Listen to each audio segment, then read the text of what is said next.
depois de tanto bate-papo aqui, de tanto bater cabeça, a gente fez uma estreia desastrosa. Estamos aqui fazendo... Nós estamos gravando isso aqui agora, viu, pessoal? Nós estamos gravando aqui para deixar para vocês aí no lugar, né, da nossa estreia. Estou aqui com meu amigo Carlos Paz e também com o Revolta, Carlos Revolta. Paz e guerra no mesmo ambiente. Será que dá certo, Carlos Paz? Já deu certo, já deu certo. Finalmente, porque, aliás, uma das características do super-herói é a persistência, viu, Paulo? Nós somos persistentes. Exato. E gravamos esse programa hoje. Paulo, eu quero novamente aproveitar, né, que a gente está reabrindo o programa aqui depois de diversos problemas técnicos, né? Agradecer aqui de estar na tua bancada, né? Tava com saudades de estar sob a tua supervisão num programa de comentarismo. Você é uma pessoa que toca isso, na minha opinião, o melhor ou um dos melhores.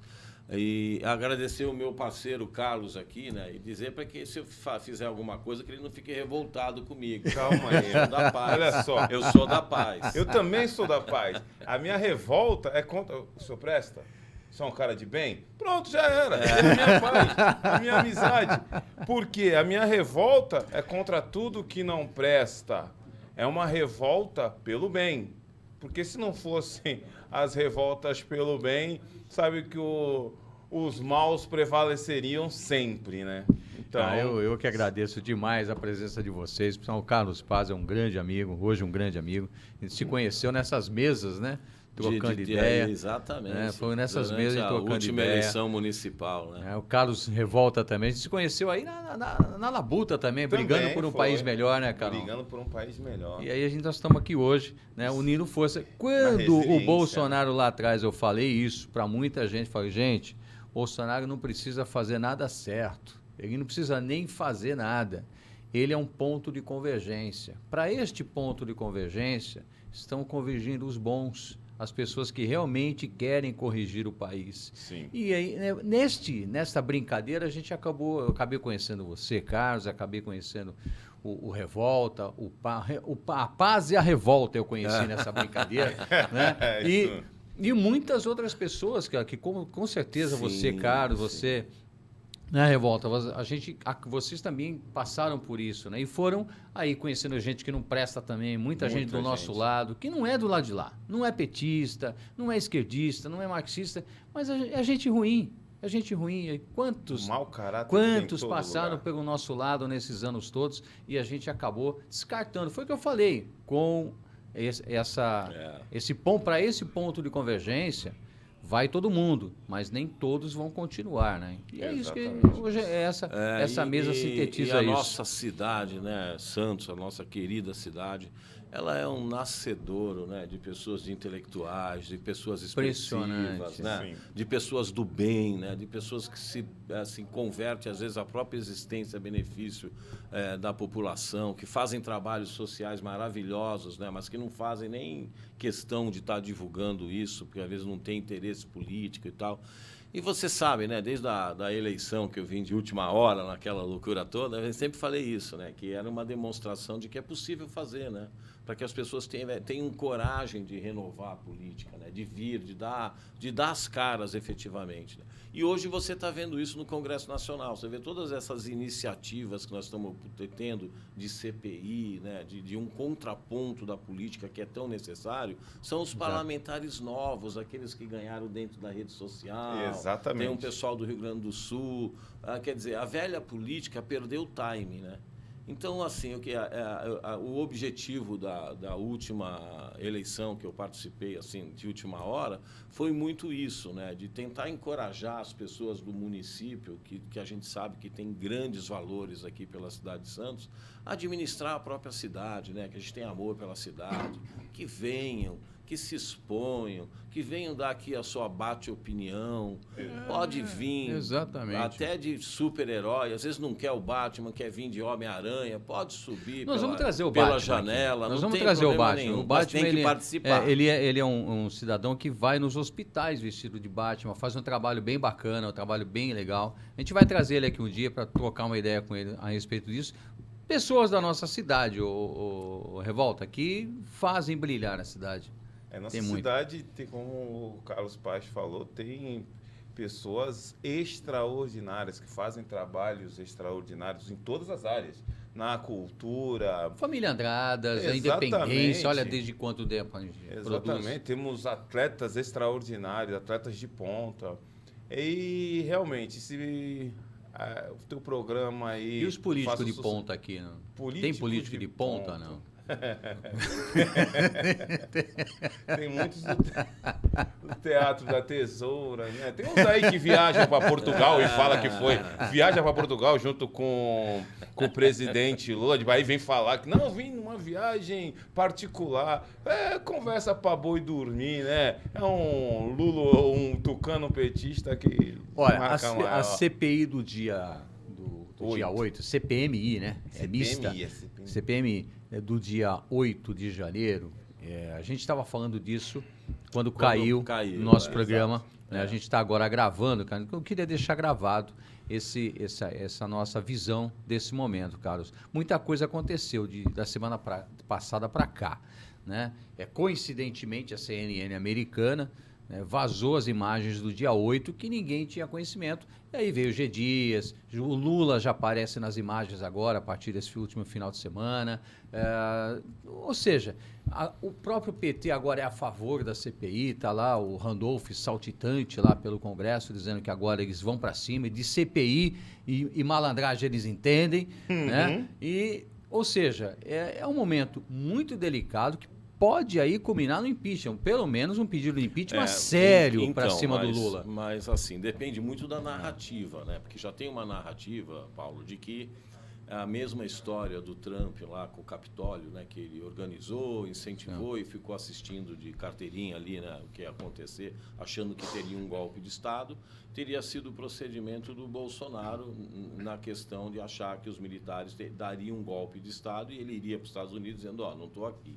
Então, existe discursos e narrativas para os dois lados. Mas os vídeos não mentem, né? Junto com os depoimentos.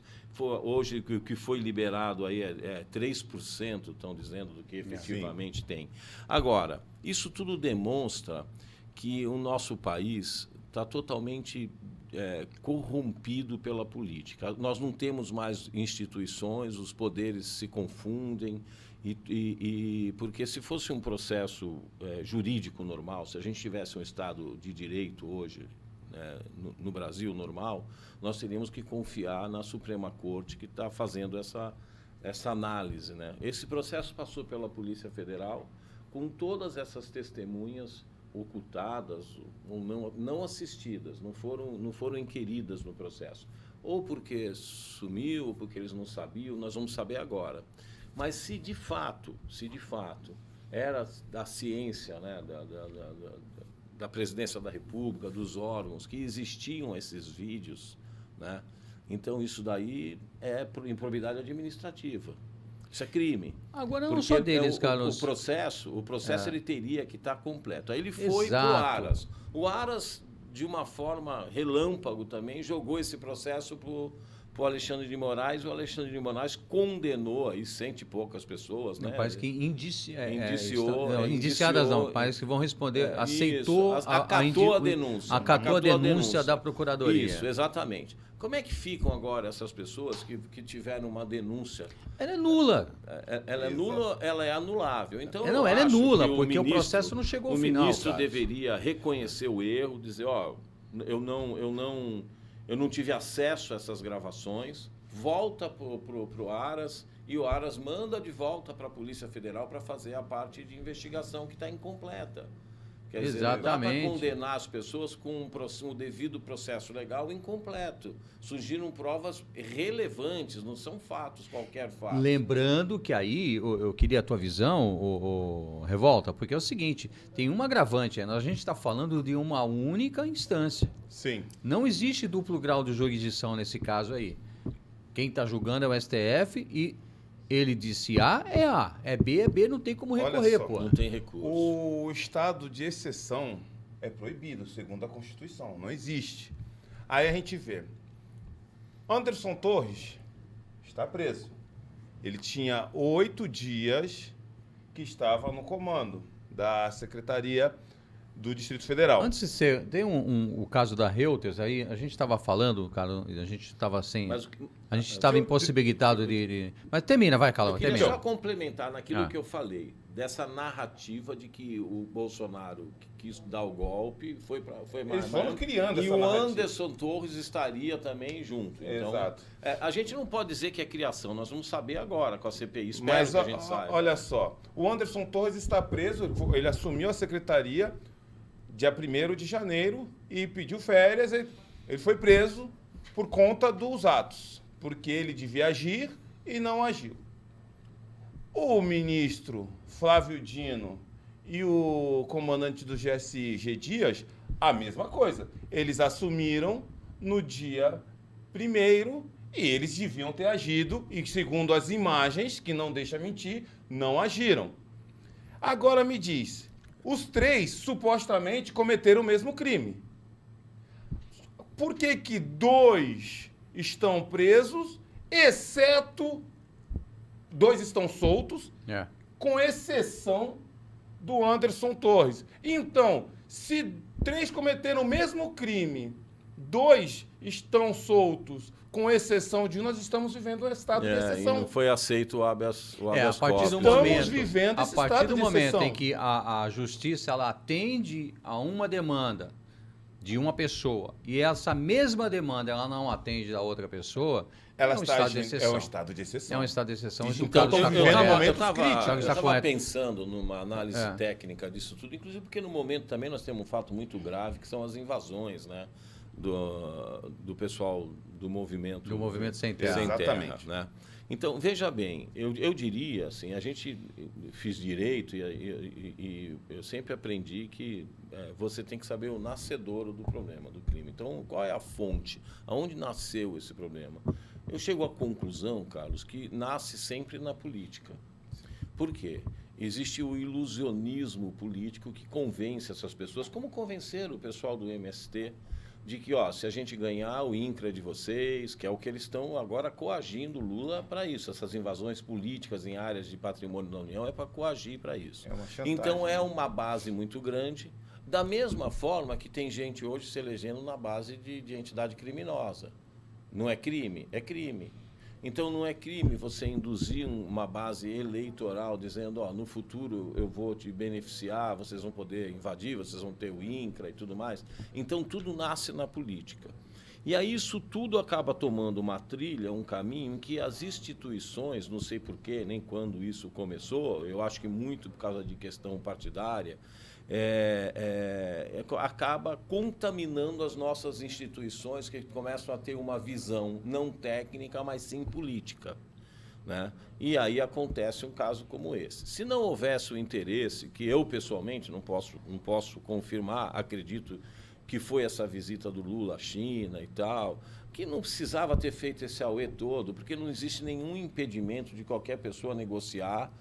Estou fazendo uma negociação com a China e em real, eu posso fazer um contrato em ien ou em real, não existe esse impedimento. É uma questão quase que cultural o dólar, né? Um parâmetro cultural, como é o inglês, como é o fast food americano, né? E tudo mais.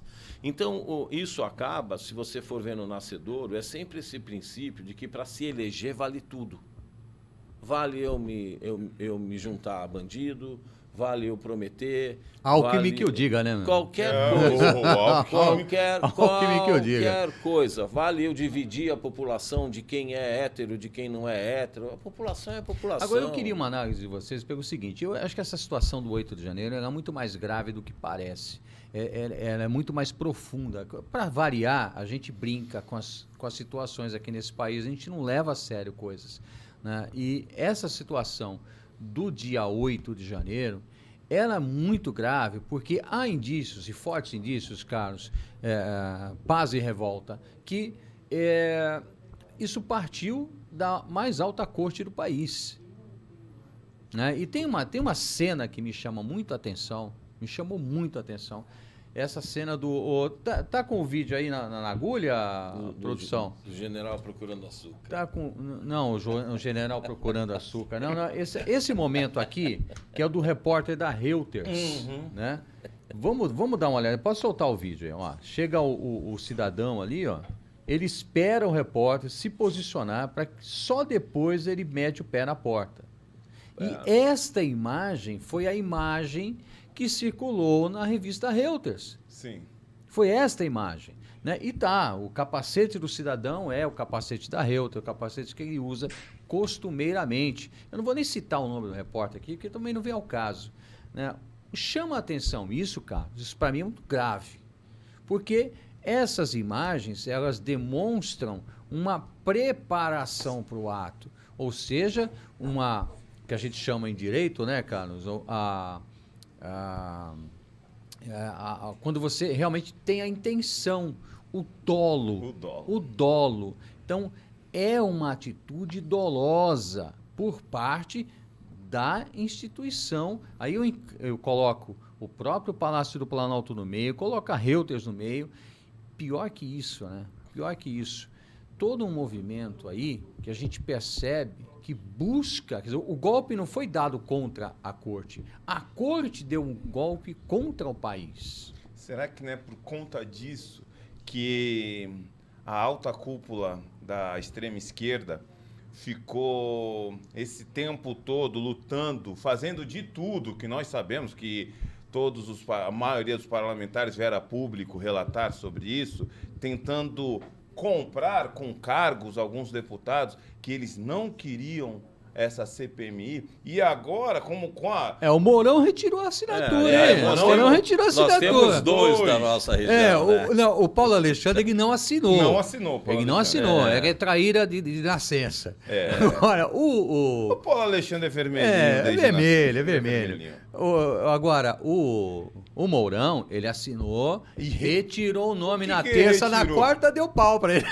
O que ele retirou? É a pergunta que não quer se calar, né? Porque nós sabemos que há rumores, fortíssimos indícios, que a cúpula da extrema esquerda estava tentando comprar os deputados para retirar o nome. Aí vem o Mourão e retira o nome, né? A gente fica na dúvida. Será que ele se arrependeu de retirar isso? Porque ele foi pressionado, hein? A opinião pública aqui bateu forte nele. Não, já está batendo agora por conta da PL que quer regularizar as redes sociais. E o PAB, Paulo Alexandre Barbosa, os dois ainda não se manifestaram. A única que se manifestou foi a Rosana Vale, falou, vou assinar, vou votar contra essa PL. Os dois ainda não se manifestaram. A Rosana Vale tem tido uns bons posicionamentos aí, cara. Sim. Tem. Agora, eu falo sempre assim, né? O PT é uma máquina política que a direita não tem. Nós temos isso é fato. E sabem articular. A direita nasceu agora, cara. A direita não tem nem partido. Se não fosse esse fato da CNN, que me parece, por causa dessa questão política do dólar, eu acredito também. Sim, também acredito Se não fosse esse fato, a esquerda já daria essa comissão de investigação parlamentar como favas contadas. Eles são bons nisso, eles são bons nessa articulação. O que já não acontecia com o Bolsonaro. Você vê, aquela CPMI lá do Covid, né? Nossa. Aquilo foi uma falha dele absurda. Ele nunca poderia ter deixado aquilo acontecer. Aquilo foi um circo da oposição. Ele não tinha saído. Ele tinha subsídio para manter aquilo e fazer a mesma coisa que o PT faz. De matar no ninho. E não fez. Se ele fizesse, Carlão, aí estava caindo em cima dele. Carlos, foi até bom você tocar nesse assunto, porque você falou agora há pouco sobre a política ser o começo de tudo. Para mim, não é a política. A base de tudo é cultural. Começa tudo nas escolas. Dentro das escolas, infelizmente, nós temos muitos professores militantes. Eles não estão lá para ensinar, eles estão lá para formar militantes. Aí, você vai para o judiciário, eles começam no ensino médio, a militância, hoje está começando até mais cedo. Quando chegam na faculdade, e eu não excluo as faculdades, as universidades privadas, porque também está cheio de professores militantes nas universidades. E foram formados dentro desse marxismo cultural. Aí, na pública, esquece, tá demais. E essas pessoas, esses militantes de nascença, são esses que entram no judiciário. São esses que entram no... Não estou falando nem no legislativo, mas como funcionário público lá na Câmara, na Assembleia Legislativa. Em todas as áreas está cheio de militantes que foram formados na base. A política é só cereja do bolo. Então, mas aí, Carlos, você tem hoje na República, e sempre tivemos, e tivemos também durante o governo Bolsonaro, o maior ministério em número de servidores, e só bate ali com saúde, é a educação. E não funciona. Você viu durante o governo funcionário do Bolsonaro, o próprio Bolsonaro foi traído por alguns pastores, ou inclusive aqui da Baixada Santista. Sim. Né? Porque é difícil. E começaram a tratar a coisa pública como se fosse um favor religioso, ou sei lá o quê. Então, é difícil, cara. Não é fácil. A gente tem que recomeçar e reconstruir o ensino público. Eu sempre falo isso, eu sou fruto do ensino público. Eu estudei aqui no Lobo Viana, estudei no Brás Cubas, estudei no Primo Ferreira. Eu sou fruto do ensino público. Na minha época, o ensino público... Acho que se a gente não tirasse 7,5, a gente era pagar a penitência para ir para o particular, que era ruim e caro. Exatamente. Agora é o contrário. Não dá valor ao dinheiro, vai para o público. Então, a gente saía dali, eu sempre falo, eu tenho uma dívida, né, com o ensino público, que foi minha base. Eu nunca tive uma dificuldade de fazer um vestibular para entrar numa faculdade. Prestei 2 concursos para a Receita Federal, sempre passei, com o ensino público. Sim. Então, a gente precisa reconstruir a sociedade. Só que nós estamos numa nova era, uma era da informatização. Quer dizer, o jovem hoje tem um celular na mão e ele não fala mais com você, mas ele fala com o celular o dia inteiro e você não sabe o que ele está teclando ali. Então, você precisa mudar essa cultura, porque a evolução está sendo tão rápida, a evolução está sendo tão diferente que os próprios políticos, você vê, um dos maiores oradores políticos da nossa história, que é o Lula, ele está desatualizado. Ele saiu numa época, voltou na outra, e a coisa, 100 anos na frente. Continua fazendo a mesma besteira, só que agora ele não sabe, ele não lembra. Inclusive, ele foi... A gente precisa entender essa realidade e não lutar contra ela. A gente tem que usar ela a benefício dos jovens. É bom você tocar nesse assunto, porque o Twitter está o Musk agora criou uma forma de qualquer pessoa desmentir a outra. Então, se eu fui lá e postei uma mentira, uma fake news, né, que virou moda fake news. Vai você lá, Carlos, fala, não, isso aí não é verdade que você está falando, Paulo. Por isso, por isso e por isso. Aí a turma do Elon Musk lá analisa, se você estiver correto, eles vão colocar embaixo da minha postagem, a sua postagem me desmentindo. Isto aconteceu com o Lula. Mais uma vez demonstra a desestrutura do nosso judiciário. Porque a empresa que administra essas plataformas, ela não tem que ser penalizada. Nós temos institutos jurídicos, a difamação, a calúnia e tal. Nós temos todo o mecanismo jurídico, toda a estrutura jurídica para penalizar quem excede. Exato. E quem excede e tem conhecimento do que está fazendo, né, efetivamente, perante a lei, tem que responder. E é um direito de cada um de se sentir agredido, entrar no judiciário e promover uma ação. Agora, o que a gente não pode é o cerceamento, a censura prévia. Isso é muito complicado. A gente vinha comentando isso outro dia, inclusive, nós dois, sobre até assim a condição de você ser comentarista hoje e tal, né? Você tem que estar navegando dentro de uma linha, falando a verdade, mas não pode se exceder também, né? Então, você vê, isso daí é o começo. É o começo de uma estrutura, de um governo que tem outra mentalidade. É bom, é ruim. A gente tem visto os outros países, não me parece muito bom. Às vezes é bom para o governo, mas não é bom para a população. A China hoje tem geralmente é assim, quando é bom para o governo, não é bom para a população. Mas geralmente é assim, a população desde vive, que o mundo é mundo. Grande parte da população vive no estado de miséria, não tem aposentadoria e tal. Mas vamos lá, nós não estamos discutindo. Votou, foi eleito, a gente tem que respeitar. Tem governo, porque tem aquela situação, tem governo, eu sou contra. Não, vamos ver o lado bom também, vamos ver as coisas boas. O que está mais me assustando no governo do PT o marco regulatório agora do esgoto, né? Sim. E uma série de coisas que eles estão subtraindo, pulando uma fase do legislativo e alterando as coisas junto com o Supremo Tribunal, sem utilizar o legislativo. Isso me assusta. Isso tem nome, o estado de exceção que a gente falou agora. Isso é um estado de exceção. Aliás, essas falas do Lula, né, trouxe o Brasil a uma situação muito delicada, né? Agora mesmo, a gente estava comentando antes do programa, nos bastidores, a gente comentou o fato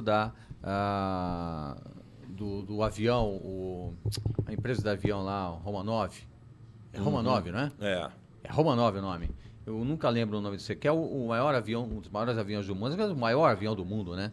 Que é fabricado na Ucrânia. A Ucrânia estava com um processo de organização da sua fábrica aqui no Brasil. Né? Em 5 anos, eles iam gerar aí 10 mil empregos diretos e indiretos, com um aporte de 50 bilhões de dólares.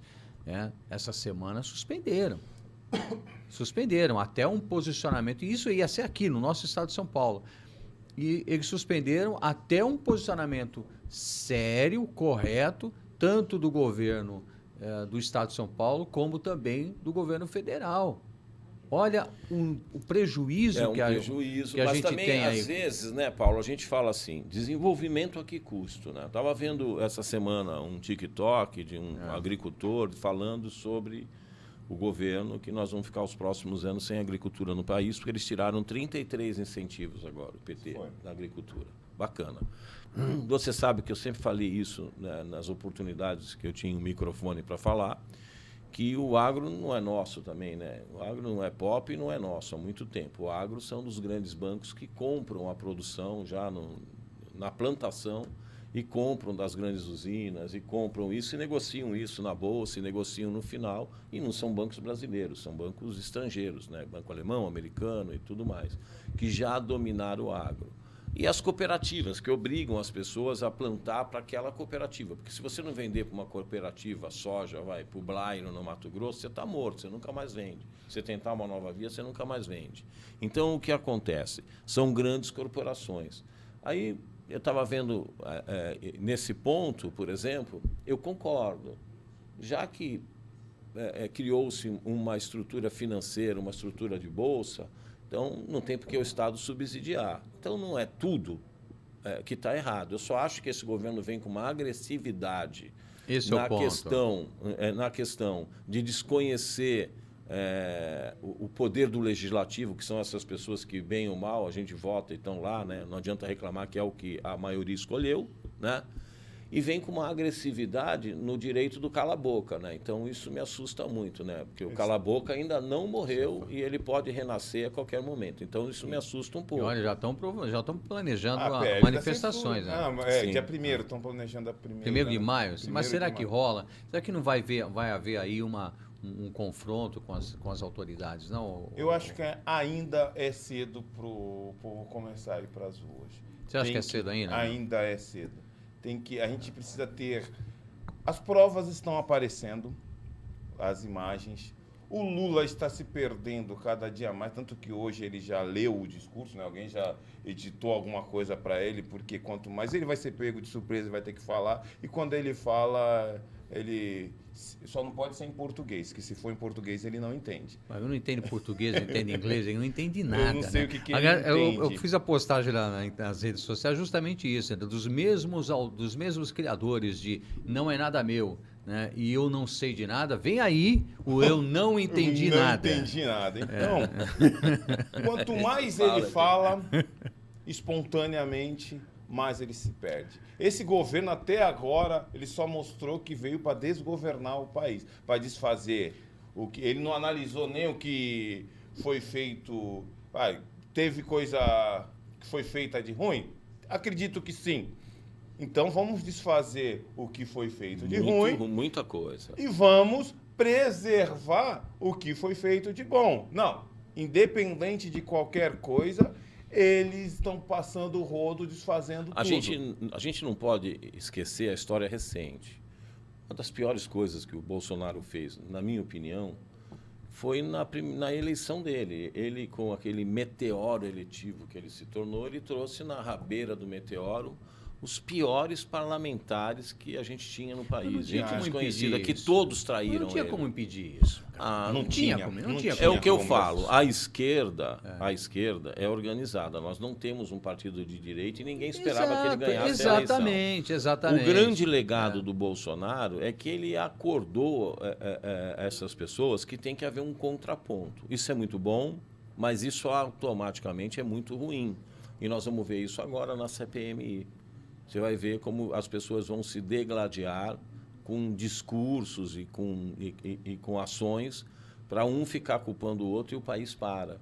E o legislativo para. Nós temos diversas comissões. Esse é o medo. CPIs... Aí o Supremo pode vir e com ativismo judicial falando que a inércia do legislativo essas CPIs simplesmente não funcionam. Não tem um resultado prático. Se torna um circo eletivo. Fato, né? Muitas pessoas que estão ali não estão preocupadas com a esquerda, com a direita, estão preocupadas com os holofotes.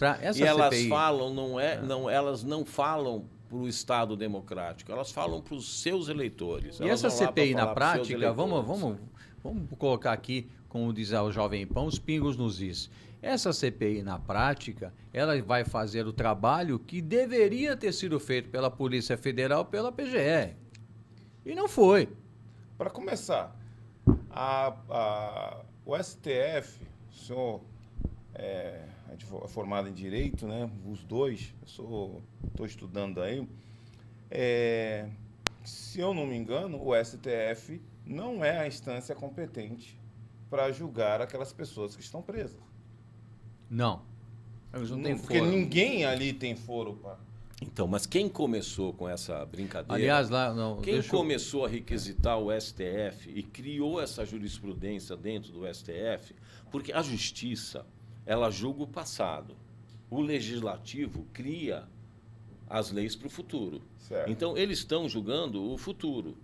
Eles não estão julgando o passado. Quem criou isso foram os partidos políticos, com a necessidade de tudo procurar o legislativo para segurar o desenvolvimento do governo Bolsonaro. Quem paga o custo somos nós.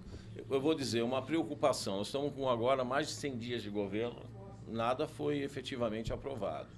Nada.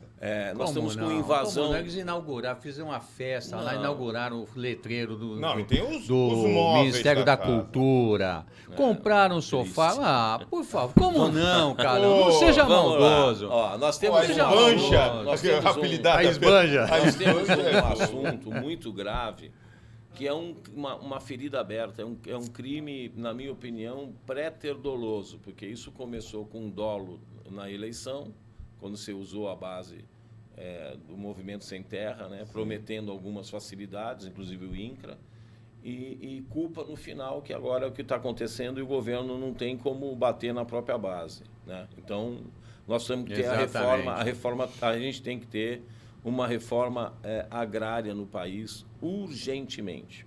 A União Federal ela é a maior detentora de áreas. É a maior latifundiária do país. Mas essa reforma agrária, você sabe onde vai acabar, né? Vai acabar no colo do agricultor. Sim, nós tivemos títulos concedidos irregularmente.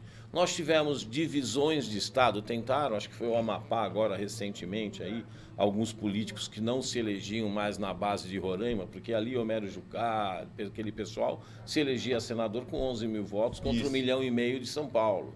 E chega lá e vota da mesma maneira. Então, eles querem dividir Estado, eles querem dividir território, mas ninguém fala em reforma agrária. E nós estamos hoje com um movimento marginal nas ruas, invadindo as propriedades. Sempre foi marginal.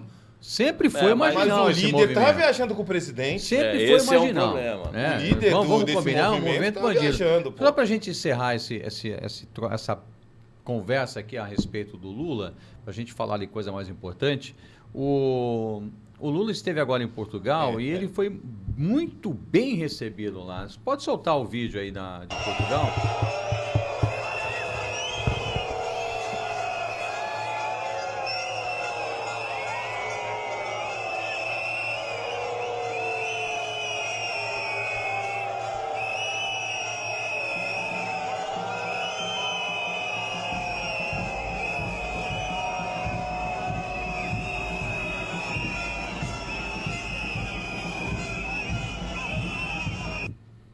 Pois o parlamento português não gostou, né, eles estão agora na semana de comemoração da Revolução dos Cravos, e o parlamento português não gostou nada, pelo menos metade do parlamento não gostou, tanto que houve ali nas comemorações oficiais o Lula não discursou.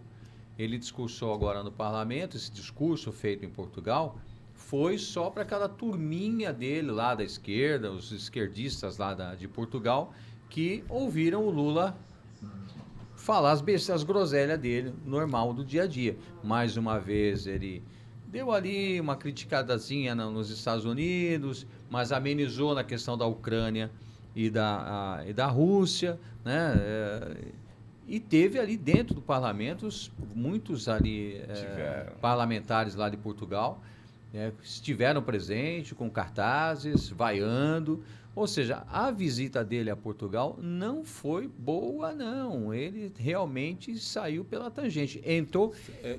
Mas a imprensa Revolução dos Cravos, salvo engano, ela foi uma manifestação na época da esquerda, né? Foi uma manifestação da esquerda na época, né? Eu sei porque eu tenho um fato... revolução geralmente é de esquerda. Eu tenho um fato muito interessante. Eu estava em Portugal na época que Portugal estava se arrumando para entrar no mercado comum europeu, muita obra e tal.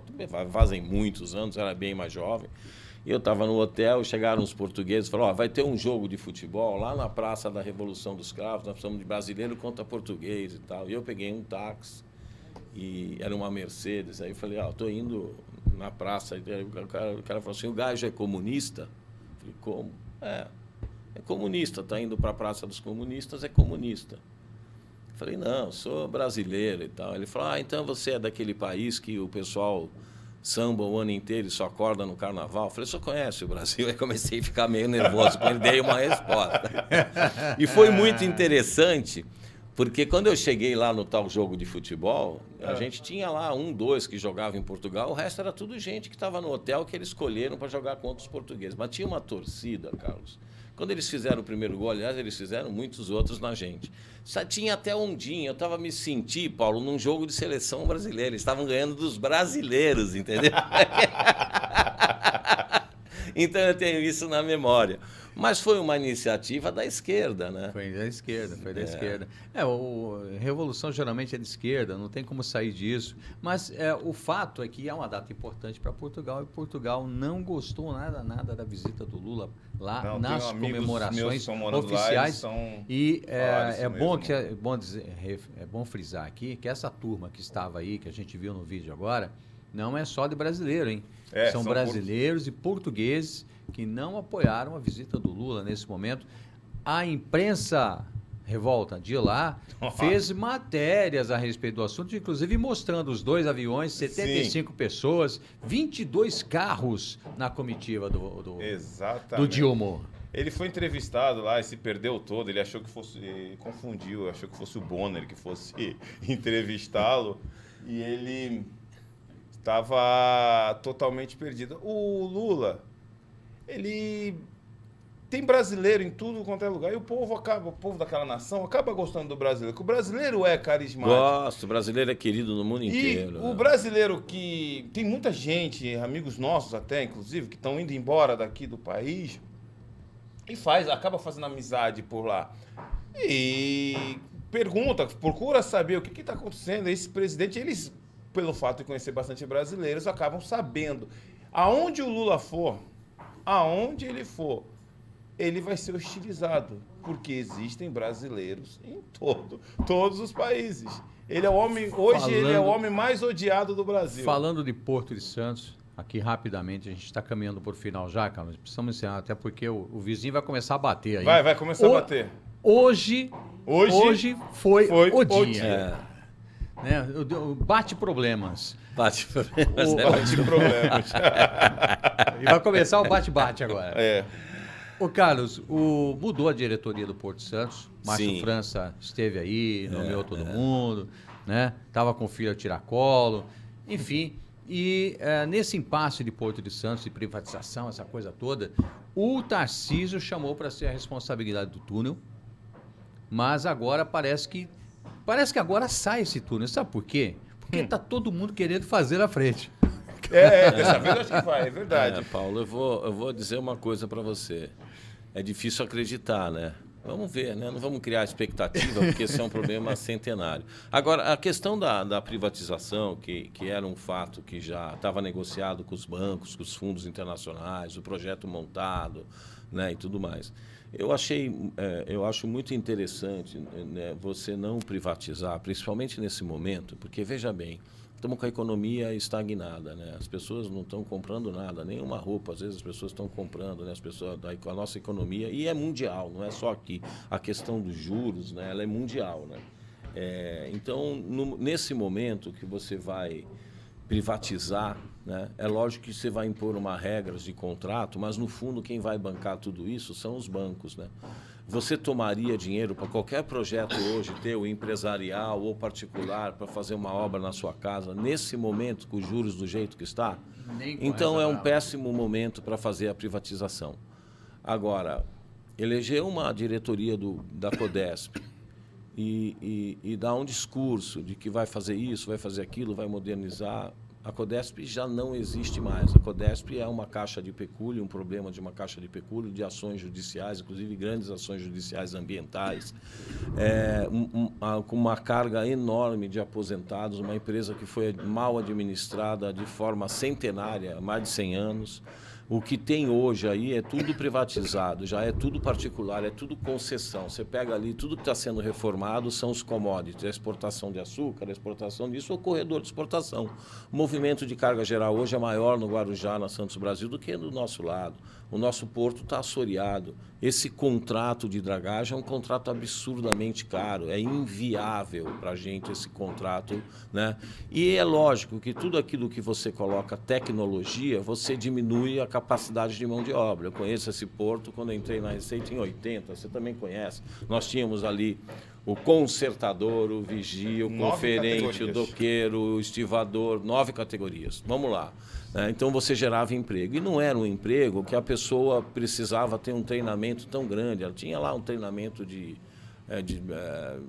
IPI, específico e estava trabalhando. E ganhava muito bem, gerava a economia da cidade. Então a economia de Santos gerou, que Santos cresceu com o porto e com a COSIPA, lá, o Polo Industrial do Cubatão, que faliu também. Então, o que acontece? Essa privatização, nós não temos mão de obra especializada, são baixos salários, menos mão de obra. Eu vou dar um exemplo, por exemplo, vamos dizer, qualquer corredor, não só o de açúcar, a Citrosuco. Você vai lá, eles têm os tambores, os caminhões jogam dentro do tambor, a Receita vai lá, mede aquilo, deve medir aquilo, aí faz assim nos navios Ouro do Brasil, tá, passa por cima, você só vê aquilo indo embora. Quantas pessoas você usa ali? Ninguém. E quando você usa, é tudo baixo salário. Então, a gente tem que pensar que nós temos um péssimo desenvolvimento aqui de capital-trabalho na região. E se você é obrigado a mandar teus filhos subir a serra para estudar, para trabalhar, porque a região cada vez empobrece mais. E nós ficamos como uma região turística e nós não temos nenhuma região metropolitana com um plano piloto de turismo. Nem isso, nessa integração existe. Por que Santos não explora essa parte turística, Carlos? Porque isso aí ia trazer desenvolvimento. Iria bastante. E só fazendo um adendo sobre a área portuária, eu falo sobre os baixos salários. Hoje, com a Santos Brasil, a Brasil Terminais, a antiga Embraport, que agora se chama Deep Work, e a Ecoporto, são terminais portuários que hoje são os que estão sustentando, ao meu ver, a cidade, e não com baixos salários. Eles estão pagando razoável, por quê? Porque o estivador hoje quase não há trabalho avulso. E o estivador, ele tem essa opção de trabalhar vinculado. E não é um salário... Sim. Hoje, a pessoa ganha R$6.000, com mais plano de saúde, com mais vale alimentação, não é Eu me expressei pelo parâmetro de antigamente. Ah, não, pelo parâmetro de antigamente. Você tinha salários altíssimos. O cara ganhava por tonelada, né, e tal. Sempre foi muita política. Baixou muito. Não, em relação a isso, e teve uma perda de poder muito grande dos estivadores. Eles perderam, inclusive, a própria sede, não é mais a gente. Isso aí foi... coisa... Ney, né? Como eu disse, sempre tivemos muita política no corpo. Não é só nem trabalho. do PDT também. Aliás, só pra gente encerrar, queria só, produção, se tiver colocar as fotos aí novamente, só rapidinho, só pra gente lembrar, e não ficou gravado. Infelizmente não ficou gravada a nossa resenha, o Revolta. Infelizmente, tá aí, ó. O emagrecimento da Joyce. Ela emagreceu, operou da barriga. Não dá mais pra ficar na política, vai ser influencer. Fez aí digital influencer. Um facelifting, bodylifting, fez tudo lifting aí. É uma nova mulher. Tá gatona a Joyce Hasselman. Tá a diferença. A diferença, né, da Joyce, da nossa Pepa.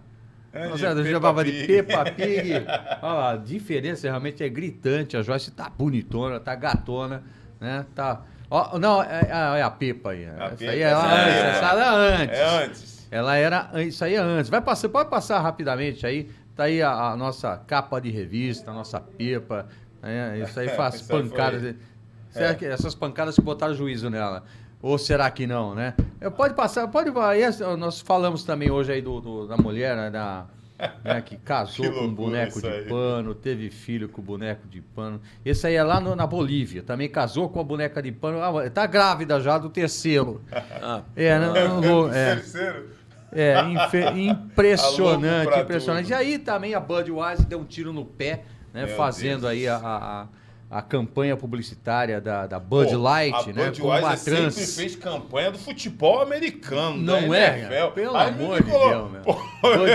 Ninguém vai tomar cerveja, Budweiser, por favor. Como disse o Calhão, falta aquele pé, coisa de macho, cerveja é coisa de macho. Vamos lá, tem mais algum aí? Tem mais? Sim, o nosso prefeito lá do Paraná, né? O prefeito lá da cidade de Araucária, lá do Paraná, que arrumou a novinha, casou com a novinha, é o velho da 16 anos. Tá feliz, né? O que a gente falou, tá vendo? Já colocou um botox, já fez um peeling, tá ali ó, o peeling, já tirou. Mas nomeou a sogra, não pode, cara. O importante é que idade ele tá ele tem, o prefeito? 65 anos. E ela 16. 10 anos de alegria, talvez. Né? Cuidado com o azulzinho, hein, prefeito? Esse pessoal é muito maldoso aqui, Cuidado viu? Com o azulzinho. É isso aí. Chegou ao final do nosso bate-papo. Infelizmente, muita confusão hoje aqui. Mas foi bom. Foi. Uma resenha, um início bacana. Semana que vem, pessoal, a gente deve estar de volta com o bate-papo. Vamos deixar passar essa semana. A gente ia começar essa semana com força, mas devido aos problemas técnicos, aí semana que vem, mudança de estúdio também.